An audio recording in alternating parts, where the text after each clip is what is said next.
النهارده جاي احكي لك حكايه من قلب مصر ام الدنيا.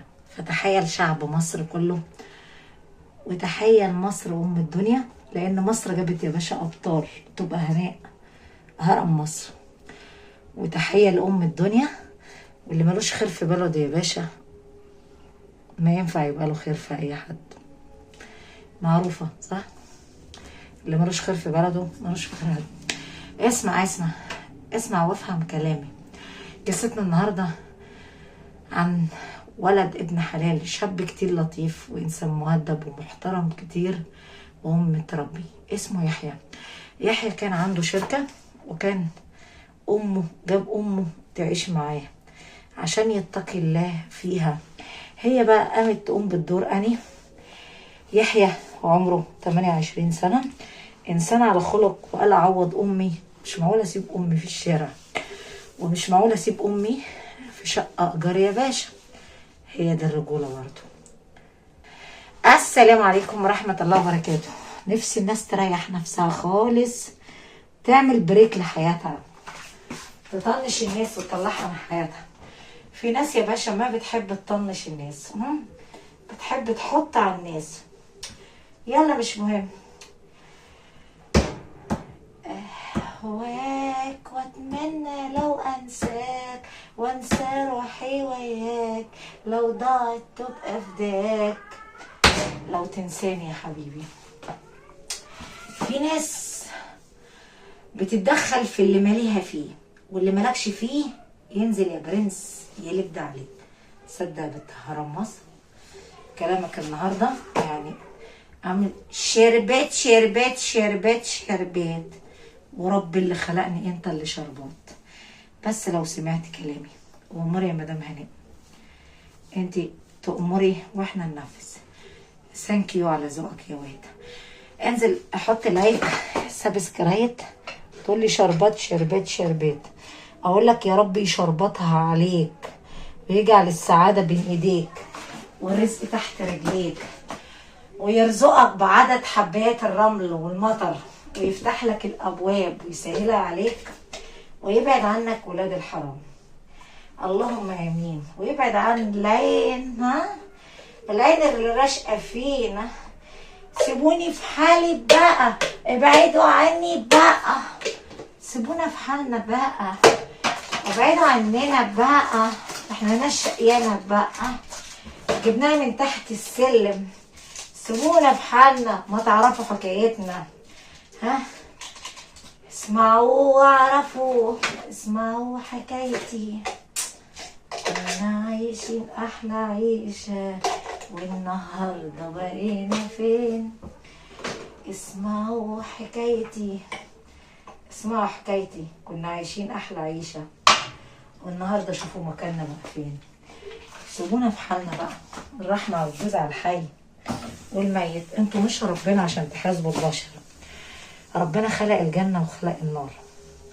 ربنا يا باشا هو اللي بيحاسب عباد الله، لا انت ولا انا ولا أمة محمد. لو الناس كلها حاربت عبد من عباد الله، اللي ربنا كاتبه له هو اللي هيمشي يا باشا. يعني اللي ستر ربنا، اللي زيك يا حلوة ما تعرفش تفضحه أبدا لو اتكترت عليه أمة محمد. لأن ربنا هو ألطف على عباد الله. ربنا بيحب العبد الصبور اللي حمد ربنا وراضي بالستر. الستر هو نعمة الدنيا. ربنا بيحب العبد دايما اللي حمد ربنا وشكره. اشكروه واحمدوه، واحمدوا ربنا انكم عايشين، مش بين الحياة والموت. احمد ربنا يا صاحبي ان انت النهاردة عايش، وانت ما عندك مرض كانسر وما عندك سرطان. اسمعوا قصة حياتي من البداية. كنا عايشين احلى عيشة، والنهارده بقينا فين. اسمعوا قصة حياتي. ما تعرفوا قصة حياتي كلها مبنية، غير انا عشت عمر كله لقيت نفسي في الدنيا لوحدي وبشتغل. حتى وانا عمري 9 سنين وانا بشتغل في الدنيا لوحدي. جبتها يا باشا من تحت السلم. لا عمر حد صرف عليا، ولا عمر حد اداني جنيه. طول عمري بشتغل، جهزت نفسي، عملت نفسي بدراعي، بالمجدي عملته بدراعي وبايدي. انا اللي عملت نفسي. انا الحمد لله عمري ما عصيت ربنا ولا غضبت ربنا. حياتي تصدق بمين يا ولد؟ لا اله الا الله، بنت هرم مصر. القصه كلها والحكايه ان انت ما تفهم الناس من وجهه نظرك. ادي فرصه للناس، ادي فرصه عشان تعرفني. ما تعرفني ما تحكم عليا يا باشا. وانت يا حبيبتي ما تحكمي عليا، تحكميش عليا عشان انا وحدانيه. ها، ما تحكميش عليا يا حبيبتي. انت قاعده عندك راجل بيصرف عليكي، ها، بيشخلل عليكي الاموال بتاعته. انا غلبانه ما عنديش راجل لسه يصرف عليا، وحدانيه سنجل بقالي 6 سنين. ما عنديش راجل يقول لي عايزه ايه يا حبيبتي اشتريهولك، بتحلمي بايه؟ للاسف يعني كان زمان عندي راجل، كان زمان وانا صغير كنت بحلم ابقى كبير، وأما كبرت بقيت متحير وقلت يا ريتني كنت صغنن. هي صغننه يا حلوه، لسه صغننه انت. ها، واللي مش عاجبه محتوايا ممكن يسيبني. يا ريتكم تسيبوني يا ولود الورمه، سيبوني في حالي بقى، ابعدوا عني بقى. ها، سيبوني في حالي بقى، ابعدوا عني بقى. عملت ايه انا عايشه فقيره، انا بصرف على نفسي، انا بكل ولادي، انا بسد الدين، انا ما خدت جنيه من حد، انا ولا خدت ربع جنيه من حد، انا ولا بطلع اتسول، انا ولا بمد ايدي، انا ولا شحاتة، انا ولا بتسول، انا. احنا عندنا كرامة بقى، ما بناخد حاجة بقى. يا بنتي بصي يا بنتي، اللي زيك معروف، كل واحد فينا عارف نفسه كويس. انا كهناء ما ينفع اعدي الحدود ابدا، دايما بحترم بلدي. مين بلدي بقى؟ هي فين بلدي؟ بلدي هي مصر ام الدنيا. فتخيل شعب مصر وعظمة مصر، واللي ملوش خير في بلده واهل بلده ما ليه خير في اي حد في الدنيا. ما ينفعش انزل اقدم التحية لاي شعب واي دولة طول ما انا ما احترمتش بلدي مصر ام الدنيا. تحية لمصر ام الدنيا، وكل راجل مصري احترمني وانا كمان احترمته وقدرتك. تحية لشعب مصر، اهل المغرب واهل الجزائر واهل السعودية والكويت والامارات واهل العراق واهل عمان اللي شرفوني، واهل سوريا، وكل راجل ليبي محترم، وابن اليمن، واهل السودان اللي نزلوا جداد شرفونا. يا باشا انتوا على راسنا، حتى لو غلطتوا علينا احنا بنحبوكم، وعلى القبله بننزل نستنوكم. انزل يا باشا قدر مصر كده وحط لايك. وبنحترم مصرياتنا، دولتنا وسلطه بلدنا، ها، وبنحترم شعبنا. احنا ناس محترمين قوي يا حلوه. ها، كلامي صح ولا انتوا شايفينه غلط؟ عارفين هناء، انتوا مش 10 يوم يا حلوين، احنا 10 ايام، سنوات. ففي ناس بتحس ان هي محروجين، الحريقه مأثره عليهم، فتلاقيهم عايزين يحطوا على هناء، يحطوا عليا عشان انا وحدانيه.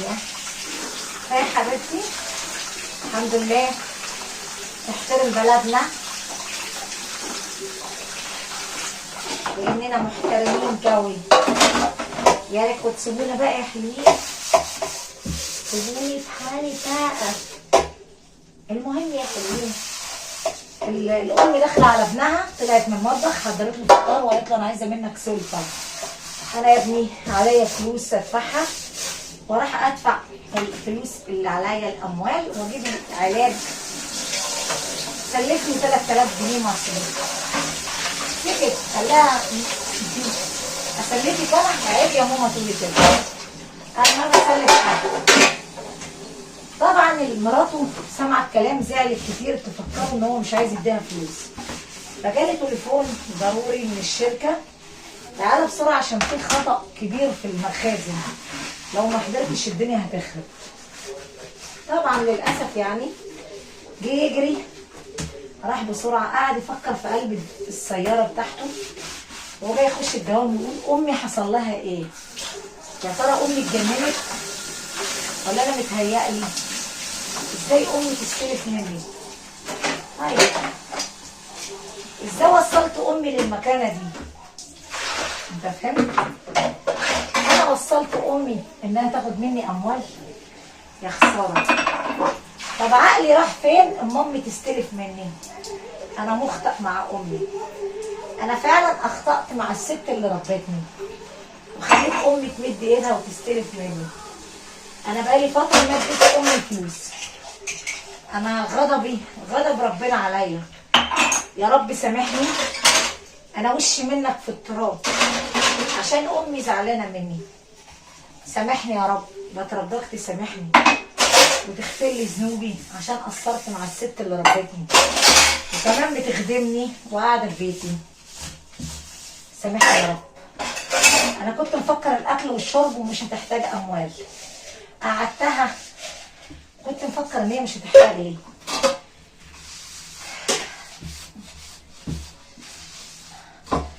اسمها حكايه يتيم. عرفت يا باشا؟ انت غلط يا باشا. مش كل حاجه يا باشا ممكن نختار ان امك قاعده عندك مش هتحتاج فلوس. يا عم انا حره. انا عايزه اشتري حاجه ليا، عايزه اشتري كريم لبشرتي، عايزه اشتري زيت، عايزه اشتري برفن، عايزه اشتري ميك اب، عايزه اجيب حاجه تخصني انا اتكسف اقولها. انت فهمتني؟ انت لازم تدي امك اموال تراعي امك لوجه الله عشان ربنا يراعيك في الدنيا ويراعيك في الاخره. انت شايف كلامي صح ام غلط؟ صح ولا لا؟ برافو عليك. ليه بقى تزعل امك منك خالص؟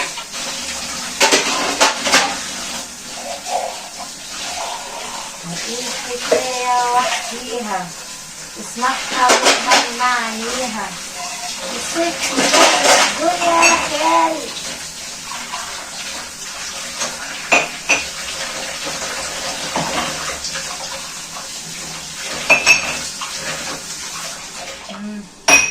يقول لك يا ليل يا عيني يا ليل يا ليل يا ليلي يا ليل.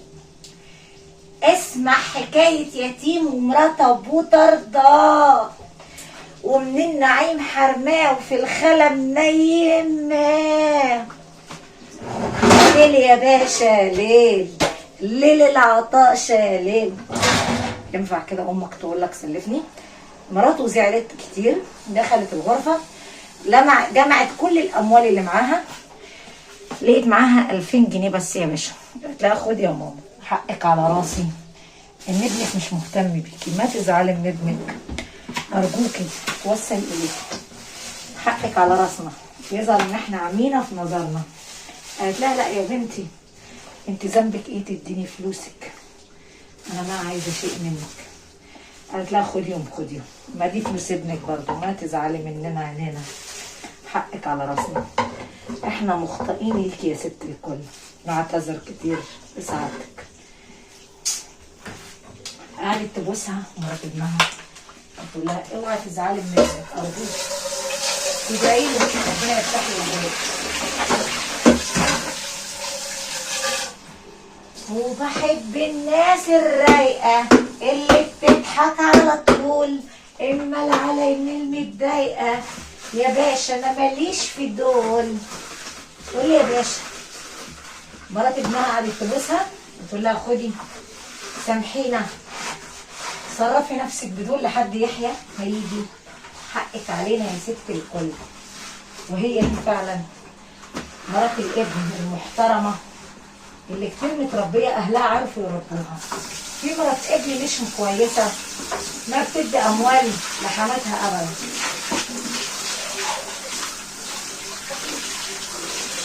حكايه ناس زي حكايه كان يا مكان، كل واحد راح في مكان، انا من قلبي هسامح وانسى، واللي يحب لا يمكن يقسى.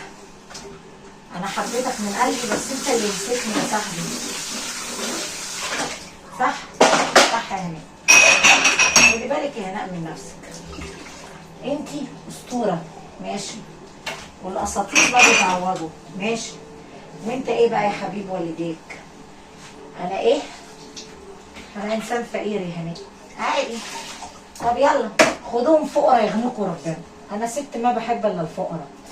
انا ما بحب الكذب والراجل الكذاب اللي بيقول لك وانا قول له انزل عندها. ها اللي يقول لك وانا اقول له كفايه هري بقى. انا ما احب الكذب واللي يقول لك انا غني وانا عندي اموال وسياره كل دول بلح يا بلح. انا ما بشوف الاموال. ما زال انا فقرانه. ست ابويا مصري جابني مصري من ظهره. دايما نجيب الجنيه بالحلال. ما بنخدم ربنا يا باشا. نسيت اقول لك يا باشا، الست اللي قدامك دي ما باعتش نفسها عشان تجيب شويه فلوس. انا جه عليا ايام ما كنتش لاقي اكل ولا لاقي ادفع الايجار، وحمدت ربنا على اللي ربنا اداهوني وماشيه بالستر. في غيري كتير باع نفسه يا باشا. اول حاجه عمل له انتساب على القنوات بتاعته وباع فيديوهات وعاش حياته. مش الست اللي تبيع نفسها وتعيش حياتها في الحرام وتغضب ربنا. انا ست عايزه اعيش بحلال ربنا، اكون شريفه واروح عند ربنا نظيفه. ربنا بيحب العبد دايما الحقاني اللي ما غضب ربنا ولا عاش ايه ربنا. وهتقولي بقى ايه يا شيخ النهاء؟ اقول لك اللي شايفني برضو ربنا مش انت. اللي شايف نظافه قلبي مين؟ هو الواحد مش انت يالا. عشان انت ولا واحد. اللي خلقني وخلق امه محمد هو اللي شايف الناس الغلابه. واللي عايز يعمل حرام، انا ايه اللي طلعني على الشاشه واصور؟ اصور عشان 100 جنيه 2 دولار؟ اصور عشان 150 جنيه 3 دولار؟ ما انا ممكن اجيب اكتر منهم. يا عم انا عايزه اعيش في هنا، اعيش في النظافه، اعيش نظيفه واجيب الجنيه بالحلال. اشرف واكرم ليا احسن ما اغضب ربنا وعصي ربنا.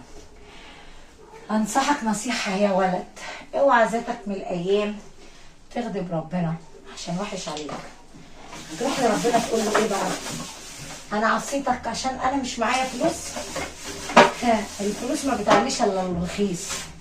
بنصحك نصيحه، وبنصحك نصيحه يا حلوه، نضفي نفسك من الوسخ، خليكي انسانه شريفه، لان الدنيا دواره. مكسب على خساره، واللي زرعته هتحصده. ها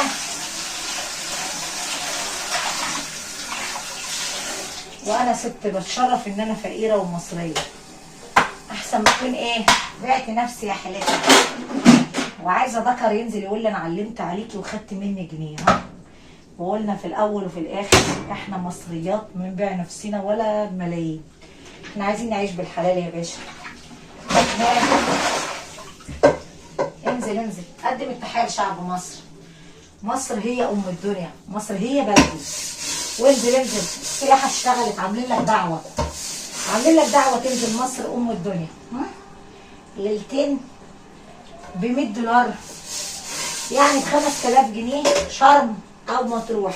اوكي بس من غير شاطئ، مصاريف الاكل عليك والشاطئ عليك. احنا بنوفر لك سكن اقامه، يعني حاجه كده 5 ستار مكيفه، شقه محترمه بتبص الفيو بتاعها على البحر. اوكي انزل بقى شرفنا. مصر هي بلد الامان، مصر هي كل حاجه. مصر يعني الحضاره المصريه. عشان تتفرج على حضاره مصر لازم تنزل زور المتحف الجميل، متحف مصر واثار بلدنا. انزل زور الاهرامات. انزل يا باشا، عامله لك دعوه خاصه ليك. قول لي هناء انا عايزه انزل مصر واكتب لي، اقول لك نشيلوك على راسنا عشان احنا بنحبوك. نحب كل راجل ينزل مصر، اي راجل خليجي نشيله على راسنا لاننا ناس محترمين شبعانين وعينينا مليانه. ما بنبص الاموال غيرنا، اتفقنا صح؟ ولا بنبص لحاجه حد ولا عايزين حاجه. انا عايزه الستر يا باشا، انا عايزه رضا ربنا عليا. عايز انزل اشرب فنجان قهوه مع الاسطوره. انزل انزل، عاملين لك دعوه تنزل مصر نشيلك على راسنا. بالمشالتك الارض كلمه شرف من بنت مصر، نشيلوك على راسنا.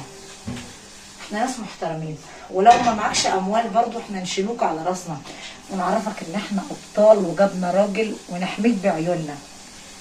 احنا مصر يا باشا ام الدنيا، هي مصر الحضاره. نتشرف باي راجل سايح يخش دولتنا الحبيبه مصر من الدنيا. فتحيا مصر عشان جابت بطل مصري يا ولد.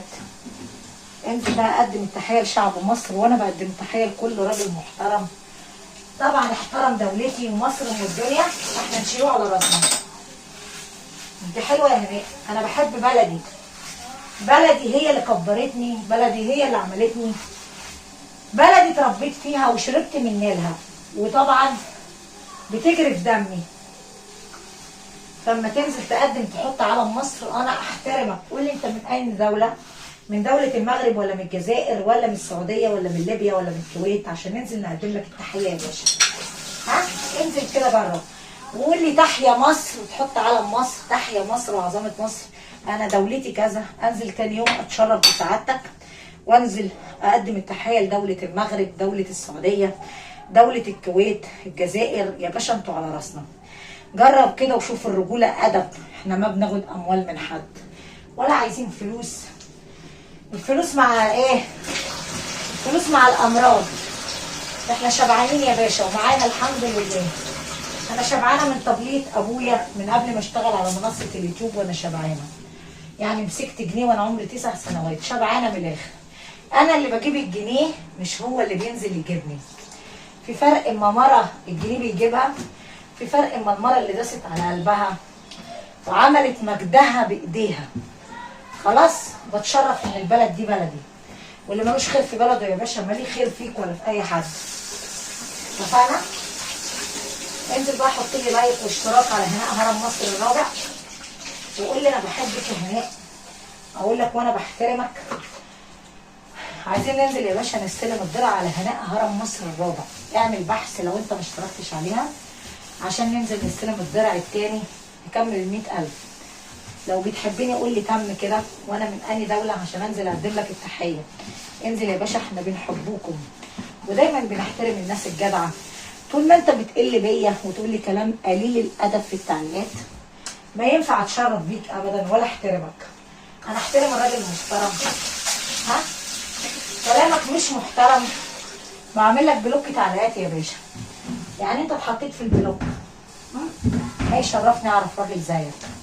طول ما انت ما احترمتنيش واحترمت سلطة بلدي وحكومة بلدي، الكلام اللي انت بتكتبه ده الناس بتقراه يا باشا.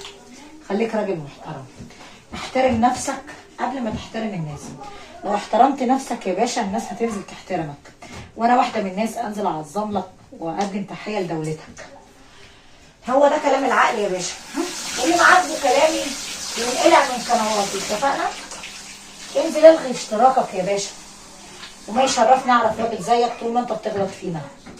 بحبك كتير، بحب كل راجل محترم.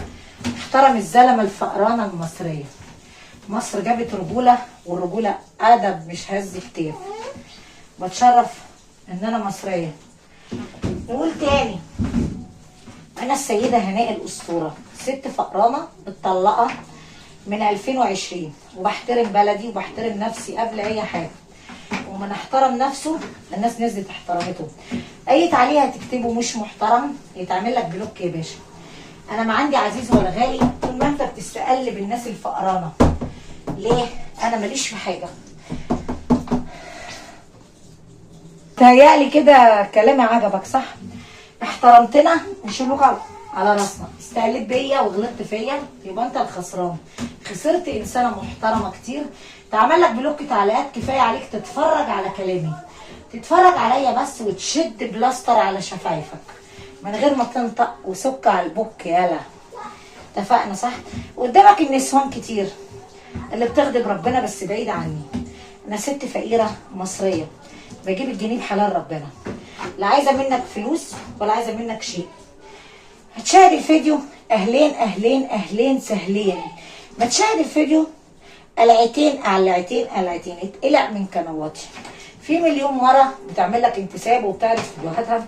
في مليون قنوات فيها ستات احسن مني. اجي نروح لهم. احنا ما بنغضب ربنا يا رحومه. وما تكتب البسي واعملي عشان ما نقلش منك.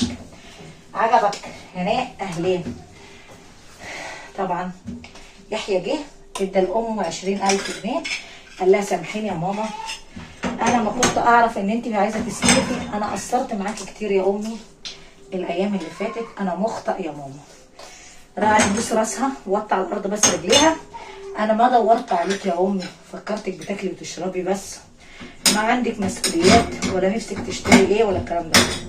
حقك على راسي يا امي، يا امي الجنه تحت اقدامك، هي دي امك.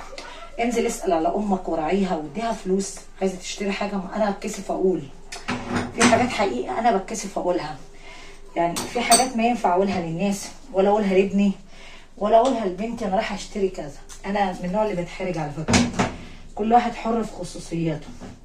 انزل حب امك كده من قلبك وراضيها باللي فيه النصيب، راضيها بشويه اموال. حب امك من قلبك يا حبيبي، ها؟ حب امك كده وراعيها واديها شويه فلوس تشتري اللي هي عايزاه. عجبك قصص هناء؟ اهلين نشيلوك على راسنا. حييت بلدنا برضه نشيلك على راسنا. مصر ام الدنيا جابت بطل. بحبكم كتير يا باشا، ولو عجبك محتوايا انزل قول لي تحيا مصر وعظمه مصر. خش على هناء هرم مصر، حط لي لايك واشتراك. احلى ناس في العالم، احلى ناس محترمه. طول ما انت بتحترمني نشيلوك على راسنا.